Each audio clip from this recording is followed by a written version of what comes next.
Hey, how's it going everyone? I'm Martin, and welcome back. So the faction rally has begun, the faction leaders are now available to visit in the tower, and the big question is, which faction are you pledging your allegiance to? Remember, once you've pledged your allegiance, you cannot switch faction for the remainder of the event, although if you have 3 characters, then you can just pledge each one to a different faction, because luckily it's character based and not account wide. For those of you who still aren't sure which faction you want to side with or which one to sort of main, then this video might help you out. Now, it usually comes down to 2 main things. Do you care about weapons, or do you care about style? If it's style, then I can't really help too much with that. That really comes down to your own personal preference. You can take a look at what armor and shaders each faction has to offer by previewing the engram icon when you go up to each of the leaders. However, if you care about weapons, then the choice here is a little more straightforward, and that is the Future War Cult. There are a few very good weapons to pick up here from the Future War Cult, whilst the other factions, Dead Orbit and New Monarchy, their weapons are pretty meh. So firstly, we have the hand cannon True Prophecy. This is in the same archetype as the Better Devils. The perks on this thing are Appended Mag, increases magazine size, or Alloy Magazine, faster reloads when the magazine is empty, and the last perk, Timed Payload, projectiles attached to enemies explode after a short delay.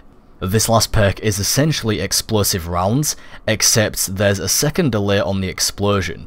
The only main disadvantage of this hand cannon compared to the Better Devils is that it has a very slow reload speed, so Alloy Magazine may be the better perk option here, although it doesn't really increase the reload speed by that much at all.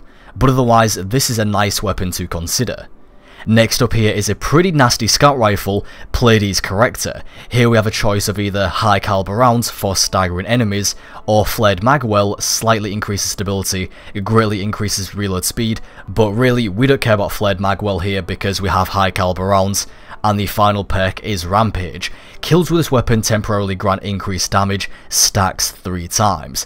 So this is a pretty ridiculous scout rifle, and is going to be excellent to use in PvE for things such as clearing up groups of low level adds such as dregs and vandals, etc, as well as staggering some of the bigger enemies with yellow bars due to the high caliber rounds. So that's going to be great. I'm definitely going to be picking this one up for myself.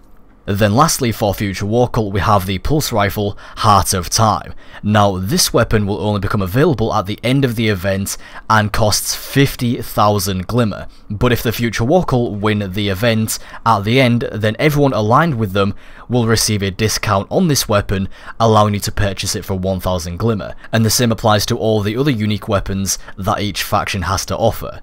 So this pulse rifle has steady rounds, tactical mag, and the icing on the cake, Dragonfly. This perk is essentially Firefly from the first Destiny, and could be another great weapon for PvE.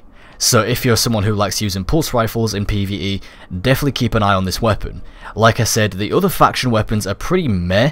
New Monarchy does have a shotgun called Unification, which could be good for PvP, although do note that it is a slug shotgun, so you do have to be accurate with it. Its perks are either high caliber rounds or assault mag, greatly increased stability, increased rate of fire, and full auto, which is kind of odd considering this is a slug shotgun.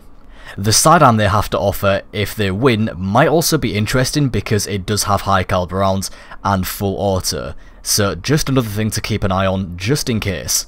As for Dead Orbit, well, there isn't really anything too worth picking up here, although if you do go Dead Orbit, then maybe the hand cannon Dire Promise. It's the same archetype as the old fashioned, but really isn't anything special at all. Really, if you just care about weapons, then Future War Cult is the obvious way to go. Let me know in the comments which faction you guys have chosen. I personally prefer New Monarchy, mainly for the cosmetics. I really like the shaders New Monarchy has to offer, which is why I went with them. I can easily get the weapons from Future War Cult on another character. The armor itself I'm not too fussed about, since it's just already existing armor sets with faction logos slapped on them. I really wish there was actual unique sets of armor for each faction. To rank up factions, it's really straightforward. You need 20 tokens per character, and these can be obtained from pretty much any activity. In lost sectors, you will now find enemy supplies laying around, which you can destroy, granting you 1 token for each, and you can essentially farm these simply by clearing out a lost sector, then fast travelling back to a landing zone, and rinse and repeat. There isn't a cooldown on these supplies, so you can just go in, clear them out, and then keep doing this over and over. There are also a few new scannable objects laying around inside some lost sectors that give you a bit of dialogue from the faction leaders and grant you 5 tokens for scanning them, so do be sure to keep an eye out for those as well. Anyway, that is all I have for this video. I was originally planning on putting up a Trials Highlights video today, but I've had to obviously push that back due to the faction rally. This week's highlights is going to be a bit of a silly one. If you're following me on Twitter, you'll already know what it is. I'll be aiming to get that video up as well as another one as soon as possible, so do stay tuned for those. As always, I do hope that you enjoyed the video and found it useful. Thank you all very much for watching, and I'll talk to you next time. In the old days, kings were made by such discoveries. Swords and stones and all that. New monarchy will use this carefully.